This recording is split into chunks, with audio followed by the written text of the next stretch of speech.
Uttar Pradesh Congress committee की प्रभारी महामंत्री,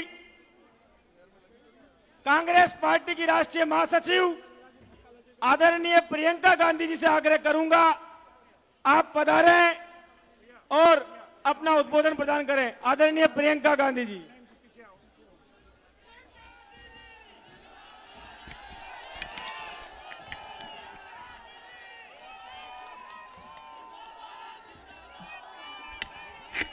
मेरी प्यारी बहनों, भाइयों, मेरे भाई राहुल जी, मंच पर उपस्थित सभी नेतागण, अमेठी के कांग्रेस परिवार के सभी साथी, सभी कार्यकर्ता, आप सबका बहुत बहुत स्वागत। जगदीशपुर है,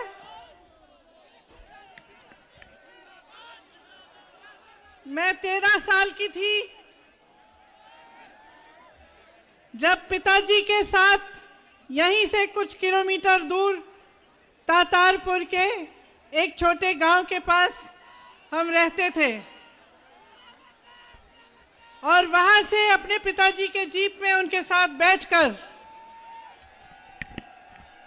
गांव-गांव में जाते थे, आप सबसे बात करते थे, आपकी समस्याओं को समझते थे। आज कुछ ही दिनों में मैं 50 साल की होने वाली हूं। ये एक बहुत पुराना रिश्ता है आपके साथ। आपने निभाया, हमने निभाया। मैं हमेशा यहाँ आती थी तो मैं हमेशा कहती थी, राजनीतिक रिश्ता नहीं है, पारिवारिक रिश्ता है, जज्बात का रिश्ता है और वो रिश्ता आज भी कायम है। आपसे कोई शिकायत नहीं है, न कभी हो सकती है। कभी कभी परिस्थितियां ऐसी बनती हैं कि चाहे कोई कितना भी समझाए, सच छिप जाता है। जब ऐसी परिस्थितियां बनती हैं तो इंसान को अपने ही अनुभव से, अपने ही एहसास से सच्चाई पहचाननी पड़ती है। ऐसी परिस्थितियां बनी, इससे आप भी सीखे, हम भी सीखे। आपने हमें एक संदेश दिया, हमने उस संदेश को स्वीकार किया और आज अगर हम यहाँ आपके सामने खड़े हैं, इसलिए खड़े हैं क्योंकि कोई भी परिस्थिति आए, आपके और हमारे बीच का रिश्ता कभी टूट न पाया।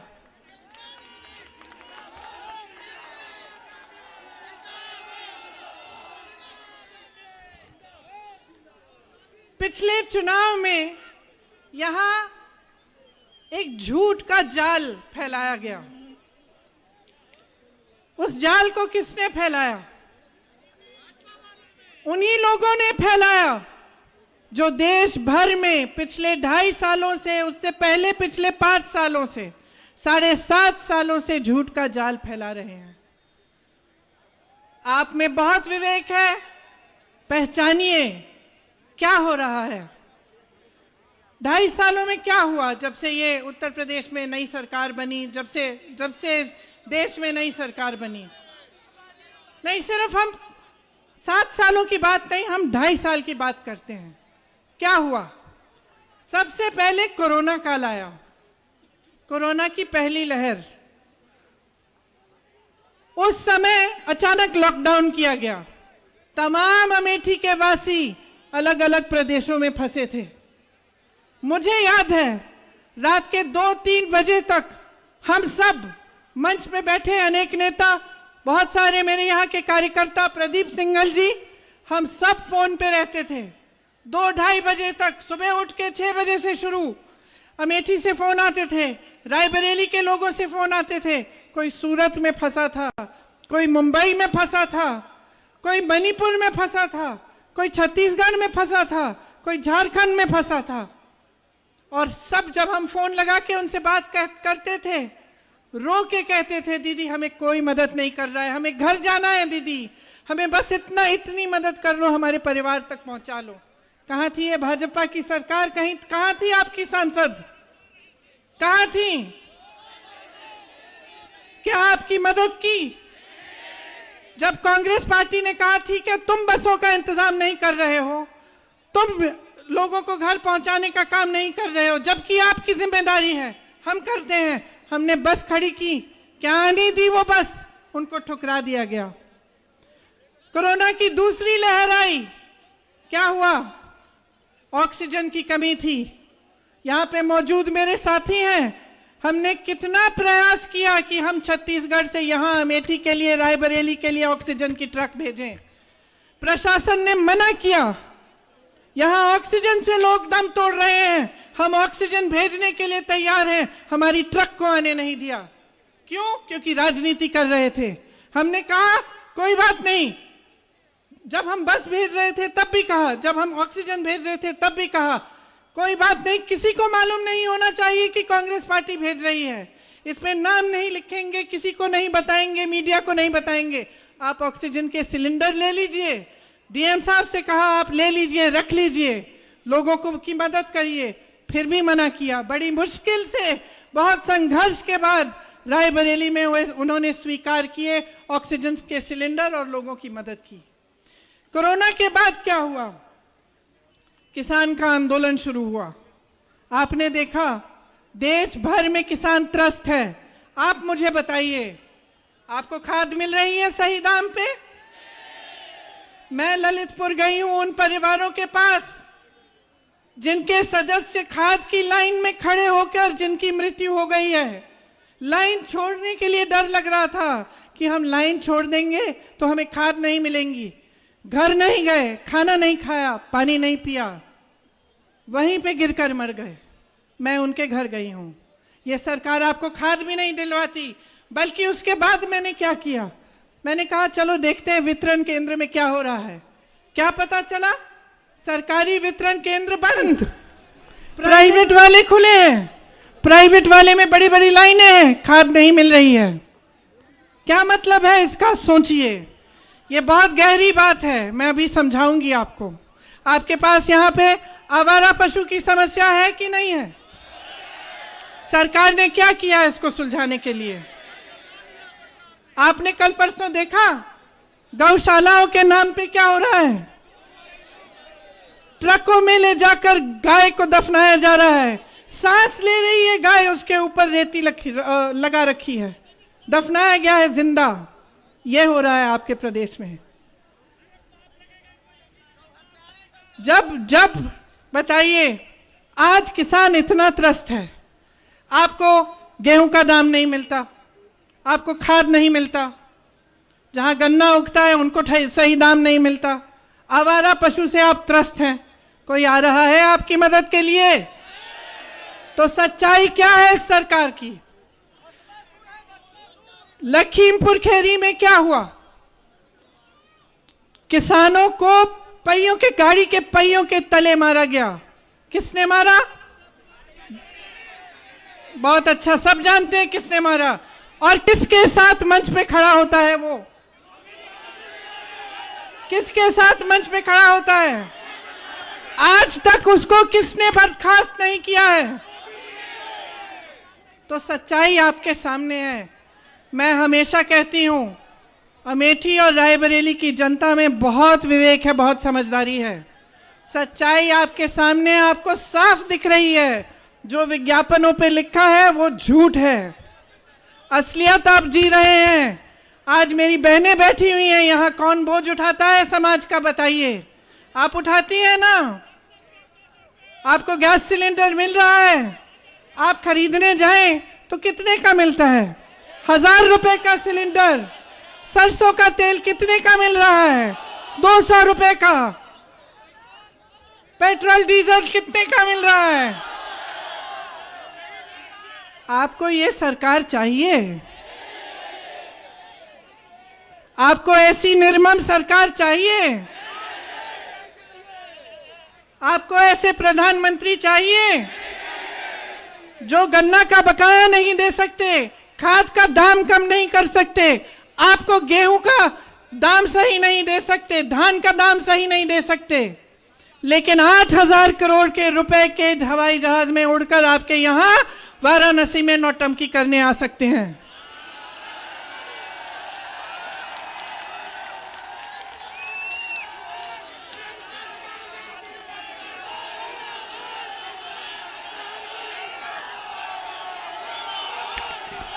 सबकी आस्था होती है, सबकी आस्था होती है, सबका धर्म होता है, सब दिखावा नहीं करते, सब उस धर्म का इस्तेमाल नहीं करते।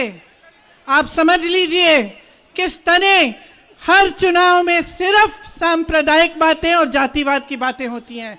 मैं पूछती हूं कि चुनाव में आप ये बात क्यों नहीं करते कि आपने क्या किया? 70 सालों की बात करते हैं ना, 7 सालों में क्या किया दिखाइए,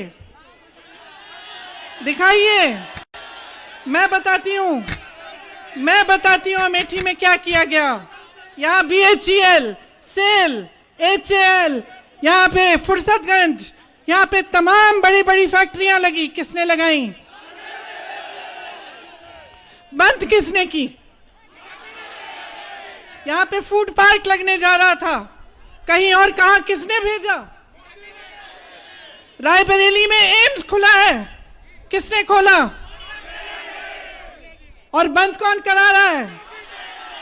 कैसे व्यवस्था नहीं कर रहे हैं वहां, कोरोना के समय भी। तो सच्चाई आपके सामने है। मैं जानती हूं कि इस सच्चाई को आप देख रहे हैं और आप समझ रहे हैं। सिर्फ आप नहीं, पूरा प्रदेश समझ रहा है, पूरा देश समझ रहा है। आज महंगाई से कौन मर रहा है? संघर्ष कौन कर रहा है? मुझे तो नहीं लगता कि मोदी जी के दोस्त कर रहे हैं। आपको लगता है? जितने भी बड़े बड़े सरकारी कंपनियां बनी जो कांग्रेस द्वारा बनाई गई, क्या किया जा रहा है उनका?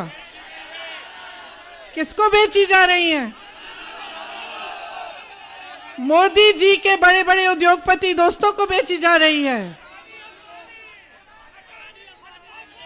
आपको फुसलाया जाता है। कल एक बहुत बड़ी मीटिंग की, सब निषादों को बुलाया, बोला कि आरक्षण की बात होगी, की नहीं की बात। क्यों? क्योंकि वोट बैंक बना रखा है आप लोगों को।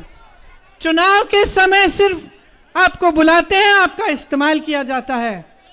इनकी पूरी सरकार में फायदा सिर्फ इनके उद्योगपति मित्रों का हुआ है, तरक्की सिर्फ उनके उद्योगपति मित्रों की हुई है, विकास सिर्फ उद्योगपति मित्रों का हुआ है।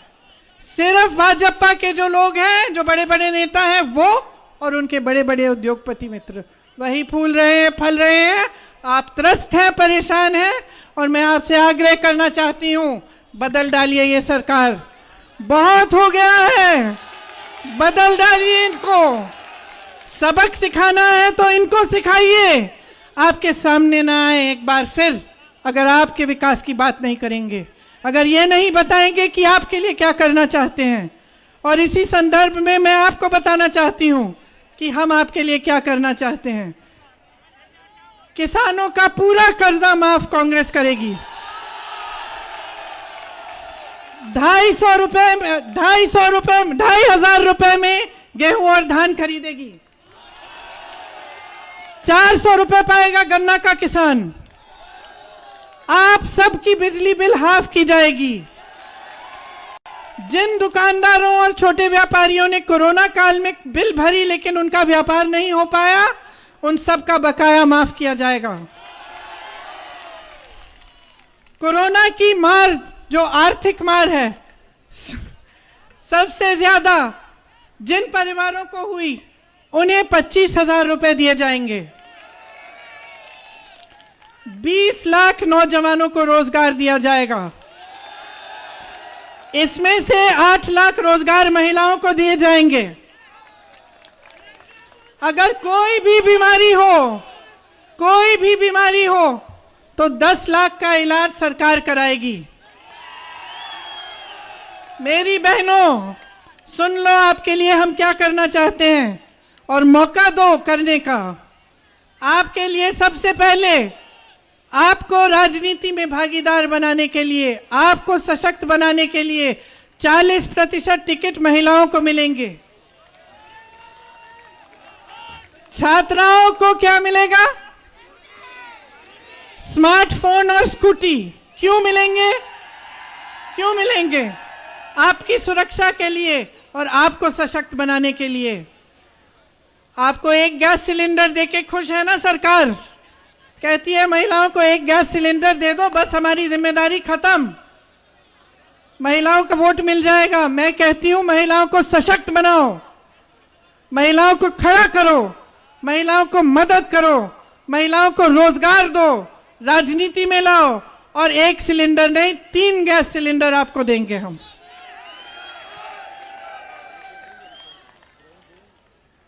मैं जानती हूं कि आज विधवा पेंशन बहुत कम है, उसे हम 1000 रुपए तक बढ़ाएंगे। आंगनवाड़ी और आशा बहुएं, आंगनवाड़ी की मेरी बहनें, आशा बहुएं, आपके लिए 10,000 रुपए का प्रतिमाह मानदेय दिया जाएगा। और अपनी बहनों को सशक्त बनाने के लिए हर जिले में हम वीरांगना विद्यालय शुरू करेंगे, जिसमें आपको दक्षता, आपको शिक्षा और आपको आगे बढ़ाया जाएगा। तो ये सब काम हम आपके लिए करना चाहते हैं और इसके साथ इससे भी ज्यादा काम करना चाहते हैं। आप मौका दीजिए और समझदार बनिए। बहुत हो गया है, बहुत गुमराह कर लिया है आपको। जागिए, जागरूक बनिए जैसे हमेशा रहे हैं आप। जितनी भी राजनीति हम जानते हैं, जो भी हमने सीखा है, किसने सिखाया? आप सबने सिखाया। 13 साल की उम्र से यहाँ आ रहे हैं, आपने सिखाया कि राजनीति सेवा होती है, आपने सिखाया कि काम करना पड़ता है लोगों के लिए, आपने सिखाया कि लोगों की समस्याओं को सुनने के लिए घर घर जाना चाहिए, उन्हें मदद करनी चाहिए। आप ही ने सिखाया कि जो भी हम हैं आप ही की वजह से हैं। आज एक बार फिर बहुत दिनों बाद यहाँ आकर बहुत ही खुशी हुई और मुझे गर्व है कि मैं भी अमेठी के परिवार की एक सदस्य हूँ। बहुत बहुत धन्यवाद। जय हिंद। और इसी के साथ मैं अपने भाई राहुल जी को बुलाना चाहती हूँ आपको संबोधित करने के लिए। धन्यवाद।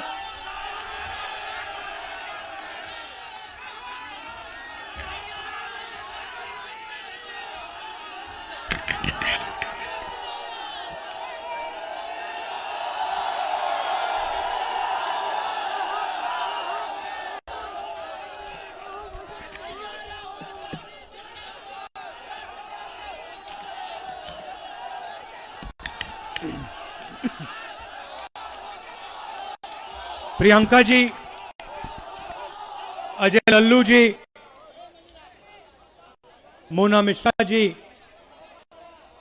राजेश मिश्रा जी, विजय पासी जी, राधेश्याम जी, दीपक सिंह जी, इमरान प्रतापगढ़ी जी,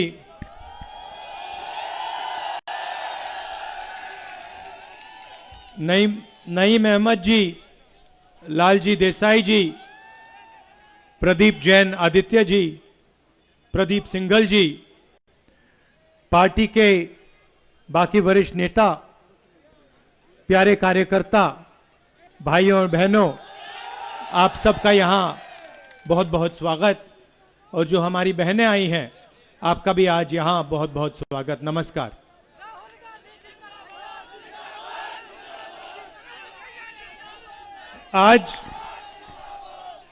आज यहां वापस आकर मुझे बहुत खुशी हो रही है और आपने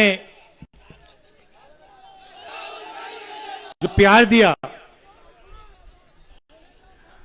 इसके लिए मैं बहुत बहुत आप सबका धन्यवाद करता हूं।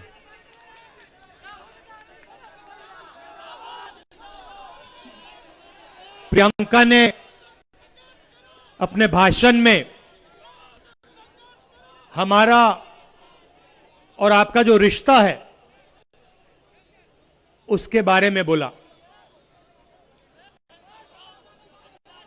उन्होंने आपको याद दिलाया कि जब हम छोटे थे, हम पिता के साथ, राजीव जी के साथ यहां अमेठी आते थे। मुझे याद है आजकल यहां पे पक्की सड़कें हैं। कांग्रेस पार्टी ने यहां पे सड़कों का जाल, नेशनल हाईवे का जाल फैलाया है, मगर उस समय सड़कें नहीं हुआ करती थी। जो यहां आज थोड़े बुजुर्ग लोग हैं उनको याद होगा कि अमेठी में ऐसे गांव हुआ करते थे जो बारिश के समय तालाब बन जाते थे। याद है आपको? और मुझे याद है हम आते थे, गाड़ी नहीं पहुंच सकती थी, इतने इतने पानी में पापा के साथ हम गांव में जाते थे। तो ये रिश्ता जो है ये सालों पुराना रिश्ता है और ये सच्चाई का रिश्ता है। ये झूठा रिश्ता नहीं है। जो हम आपसे कहते हैं, दिल की बात हम आपसे करते हैं, चाहे वो प्रियंका हो, मैं हूं, मेरे पिता हो, दादी हो, परदादा हो, दादा हो। सच्चाई का रिश्ता है, पारिवारिक रिश्ता है। राजनीतिक रिश्ते में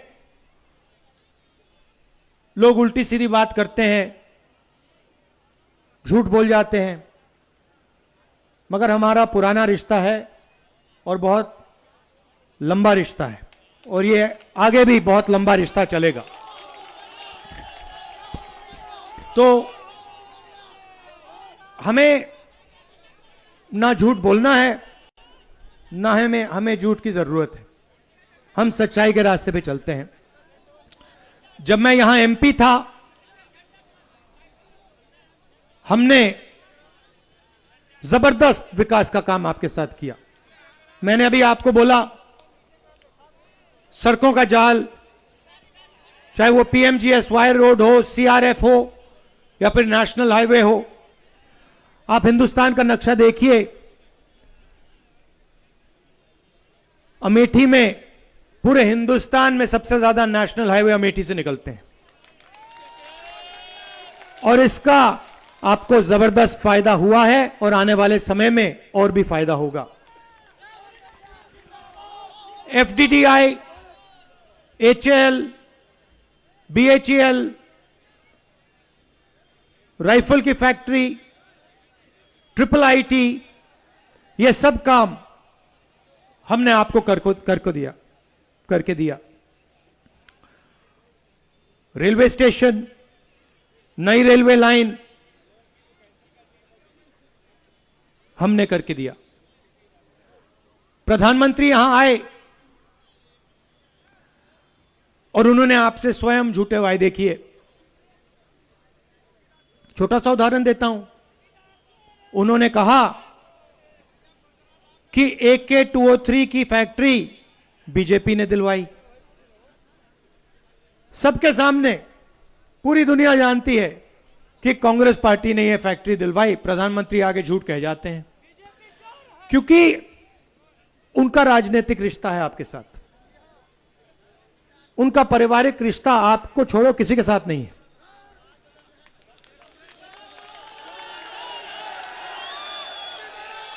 किसी के साथ नहीं। आप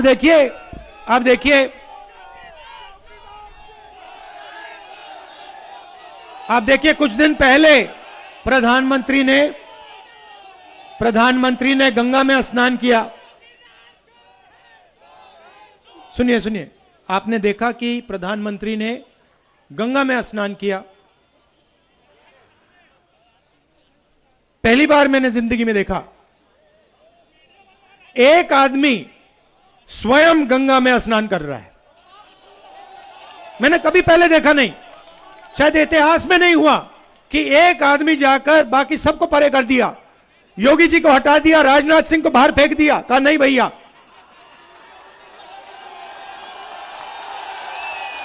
कोई जरूरत नहीं। पूरी दुनिया को देखना है कि एक आदमी अकेला गंगा में स्नान कर रहा है और कोई नहीं कर सकता।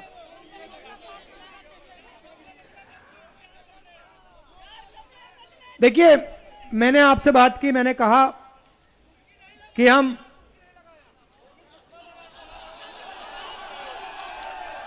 वो आपने देखा वो, मैं ज्यादा नहीं बोलूंगा, वो आपने आंखों से देखा, आपने क्या हुआ क्या नहीं हुआ वहां पे। आपको याद होगा जब नरेंद्र जी छोटे थे, उन्होंने मगरमच्छ से लड़ाई लड़ी थी।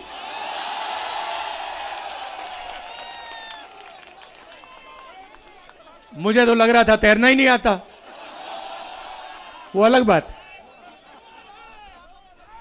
मुश्किल से मतलब हाथ फैला फैला के। खैर, देखिए आजकल देश में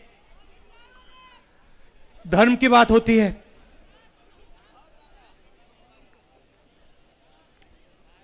हिंदू धर्म की बात होती है, हो रही है पूरे देश में। तो हिंदू क्या होता है?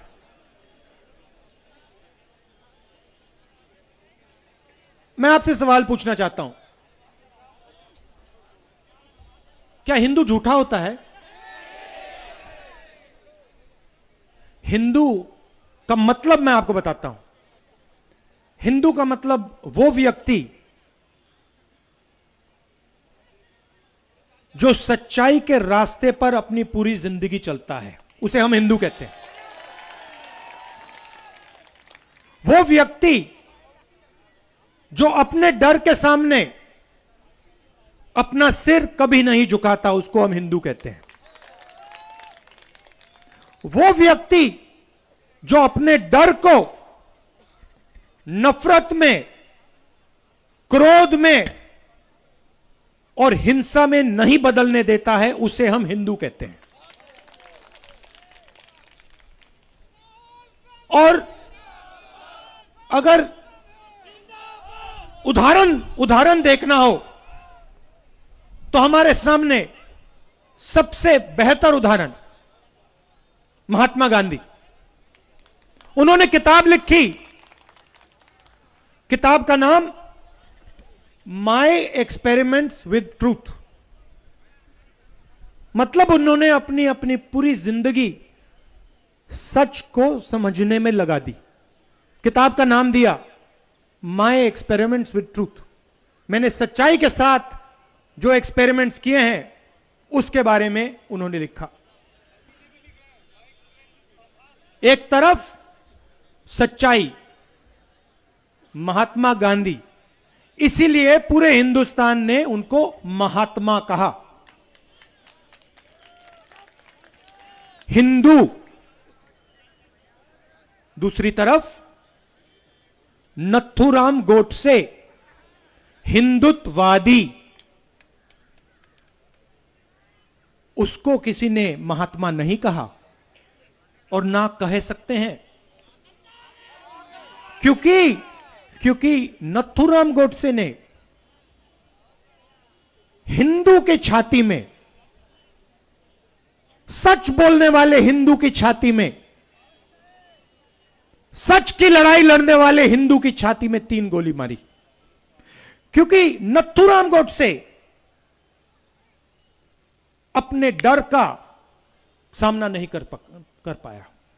नथुराम गोडसे एक कायर था, कमजोर आदमी था, और वो अपने डर का सामना नहीं कर पाया। उसने अपने डर को नफरत में, क्रोध में बदला, हिंसा में बदला, और सच्चाई जो बोल रहा था उसकी छाती में 3 गोली मारी। इसलिए हम नथुराम गोडसे को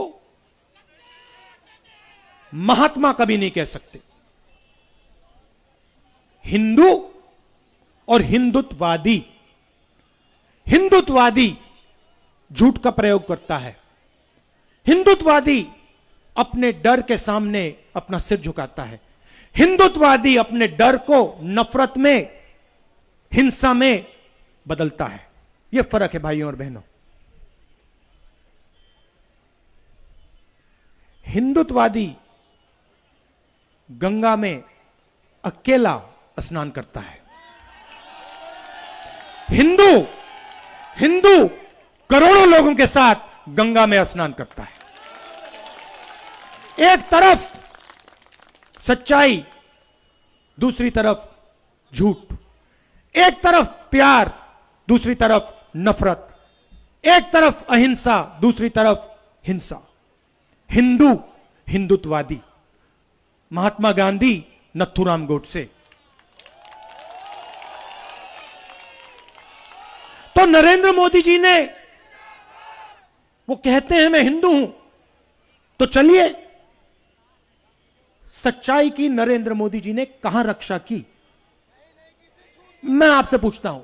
नरेंद्र मोदी जी ने कहा मैं देश के हर युवा को, 2 करोड़ युवाओं को रोजगार दूंगा। सच्चाई या झूठ? सच्चाई या झूठ? हिंदू या हिंदुत्ववादी? नरेंद्र मोदी जी ने कहा, कोरोना के समय कहा, भाइयों और बहनों थाली बजाओ, कोरोना चला जाएगा। हिंदू या हिंदुत्ववादी? नरेंद्र मोदी ने कहा कि चाइना की सेना हिंदुस्तान के अंदर नहीं आई, चाइना की सेना ने 1000 किलोमीटर हिंदुस्तान की जमीन हड़प ली है। हिंदू या हिंदुत्ववादी? ये देखिए, हिंदू की जो भावना आती है कहां से आती है? वो अंदर से पैदा होती है। वो प्यार की भावना होती है, निडरता की भावना होती है। जिसके दिल में प्यार नहीं है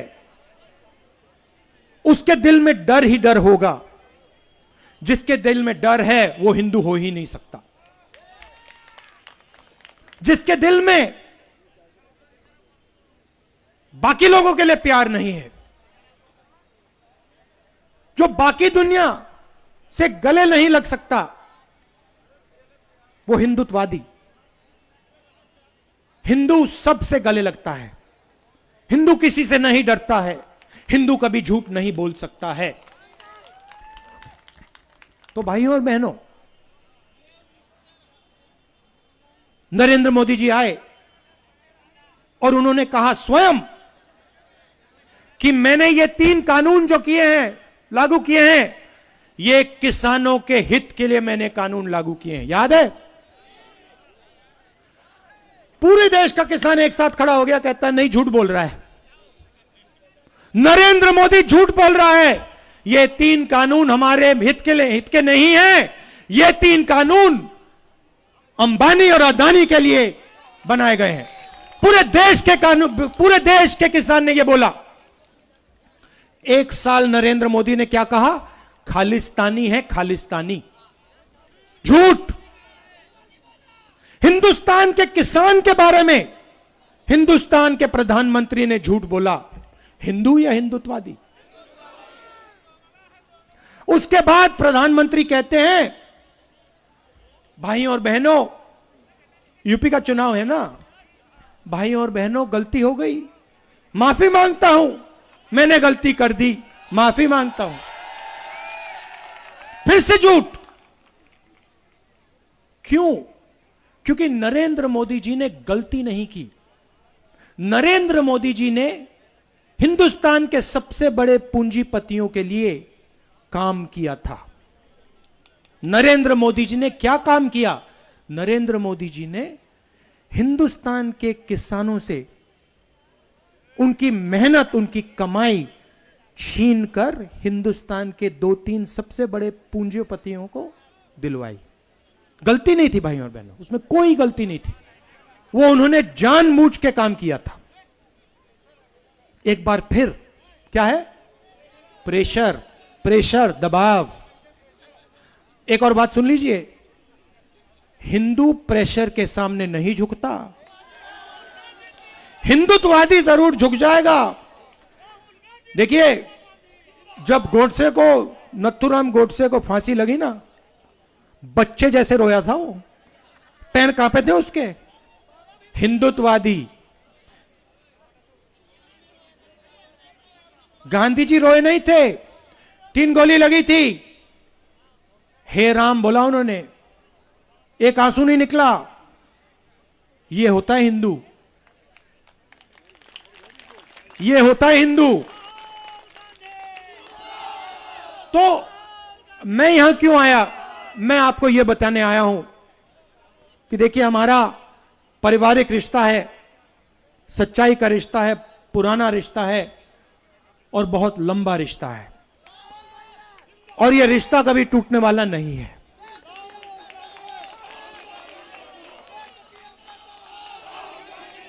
यह टूट नहीं सकता। क्यों नहीं टूट सकता, मैं आपको बताता हूं। प्रियंका ने कहा, मैं फिर से दोहराना चाहता हूं,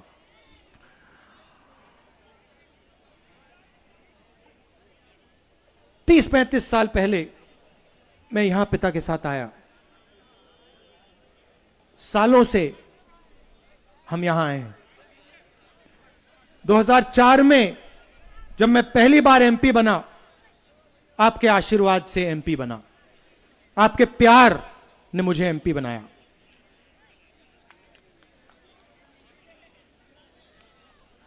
आपने मुझे अपना प्यार दिया है, आपने मुझे राजनीति सिखाई है, आपने मुझे, सबने मिलकर रास्ता दिखाया है। तो मैं आपका धन्यवाद करता हूं और मैं आपको यह आश्वासन देना चाहता हूं कि यह पारिवारिक रिश्ता है, कभी नहीं टूटने वाला है। बस एक बात मैं आपसे कहना चाहता हूं, एक बात मैं कहना चाहता हूं। देखिए, झूठ और सच, झूठ और सच में आप फर्क पकड़िए। झूठ कौन बोल रहा है, सच कौन बोल रहा है, इस बात को आप पहचानिए और सच्चाई के साथ आप खड़े होइए। नरेंद्र मोदी ने नोटबंदी की। नरेंद्र मोदी जी ने आपसे बोला काले धन के खिलाफ लड़ाई है, काला धन मिट जाएगा नोटबंदी के बाद। सच या झूठ? काला धन मिट गया। नरेंद्र मोदी जी ने आपसे कहा 2 लाख रुपए बैंक अकाउंट में जाएगा। सच या झूठ? 2 लाख रुपए मिल गया। हिंदू या हिंदुत्ववादी? नरेंद्र मोदी जी ने आपको जीएसटी दी। जीएसटी से छोटे दुकानदारों को, स्मॉल मीडियम बिजनेस वालों को फायदा मिला। सबसे बड़े उद्योगपतियों को, पूंजीपतियों को फायदा मिला। कोरोना के समय प्रियंका ने बोला सबसे अमीर लोगों का नरेंद्र मोदी जी ने टैक्स माफ किया, लाखों करोड़ रुपए। और जब मजदूरों ने, अमेठी के मजदूरों ने बस टिकट मांगा, ट्रेन का टिकट मांगा, नरेंद्र मोदी ने कहा नहीं, तुम्हें हम ट्रेन का टिकट, बस का टिकट नहीं दे सकते। पैदल चलना है तो चलो, ट्रेन और बस में चलना तुम्हारा हक नहीं है। सच्चाई है। हमने मदद करने की कोशिश की, हमने बसें लगाई, चलने नहीं दी। ऑक्सीजन की बात प्रियंका ने करी। छत्तीसगढ़ की सरकार से हमने कहा कि अमेठी, रायबरेली, उत्तर प्रदेश में ऑक्सीजन सिलेंडर की जरूरत है, आप भेजिए। उन्होंने भेजा, नरेंद्र मोदी जी ने, यूपी की सरकार ने राजनीति की, आपको मरने दिया मगर ऑक्सीजन नहीं दिया। यह है सच्चाई भाइयों और बहनों, इसको आप पहचानिए। आपके साथ कौन खड़ा है, कौन आपको सच बोल रहा है और कौन झूठ बोल रहा है, इसको आप पहचानिए। आप दूर दूर से आए, इसके लिए दिल से आप सबको बहुत बहुत धन्यवाद। नमस्कार, जय हिंद।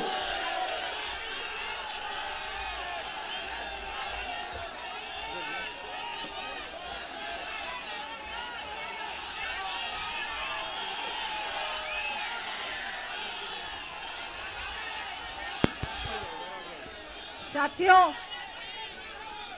अमेठी की जनता आज यहाँ पे बैठी है, बहुत देर से ठंड में हाथ समेटे बैठे हैं। आज आपके बीच में आपका बेटा और आपकी बेटी आए हैं।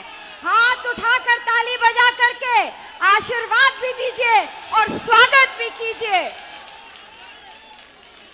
मैं केवल आपके बीच में धन्यवाद देने आई हूँ और नमन करने आई हूँ अमेठी की जनता का।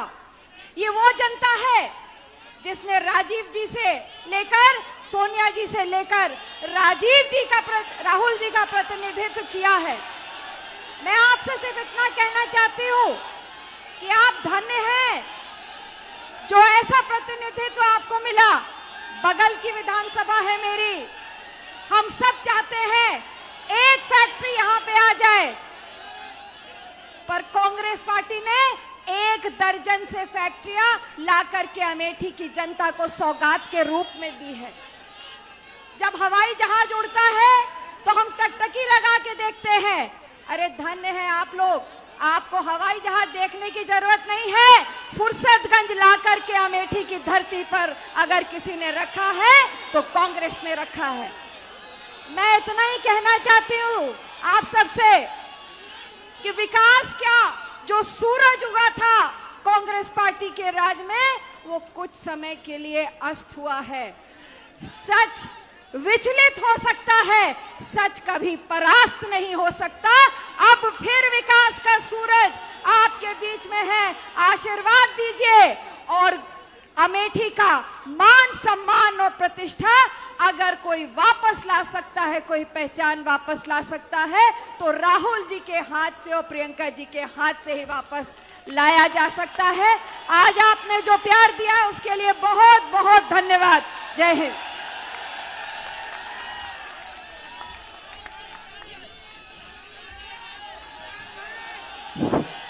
राहुल गांधी, प्रियंका गांधी,